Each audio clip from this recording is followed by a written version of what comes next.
চোখ বন্ধ করে বিশ্বাস করা তো দূরের কথা, বর্তমানে চোখ খোলা রেখেও কোনো মানুষকে বিশ্বাস করা যায় না। কিছু সম্পর্ক উপরওয়ালা নষ্ট করে দেন যাতে আমাদের জীবন নষ্ট না হয়ে যায়।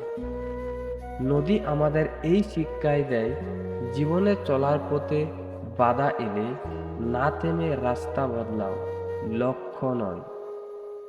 যখন 5 সেকেন্ডের হাসিতে সুন্দর ছবি আসতে পারে, তাহলে ভাবুন সব সময় মুখে হাসি রাখলে জীবনটা কত সুন্দর হতে পারে।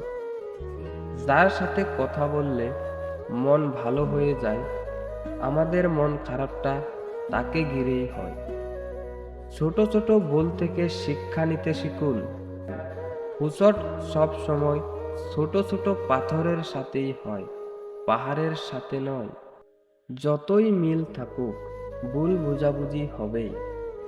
যতই ভুল বোঝাবুঝি হোক, তা মিটিয়ে নিতে হবে, কারণ সম্পর্ক যে সবচেয়ে বেশি দামি। কিছু সম্পর্কের কোনো ভবিষ্যৎ থাকে না, তবুও একে অপরের প্রতি ভালোবাসাটা অটুট থেকে যায়। সবকিছু মানুষ কখনো ছেড়ে যায় না, তারা সব সময় একটা কারণ খুঁজে থাকার জন্য। জীবনে কষ্ট পাওয়ার খুব দরকার, কষ্ট পেলেই মানুষ নিজেকে বদলে ফেলতে পারে। দুর্বলতার সুযোগ নিয়ে পেছনে ছুরি সবসময় কাছের মানুষরাই বেশি মারে। ধন্যবাদ আপনাকে মনোযোগ দিয়ে ভিডিওটি দেখার জন্য। আর হ্যাঁ, অবশ্যই চ্যানেলটি সাবস্ক্রাইব করবেন। ধন্যবাদ।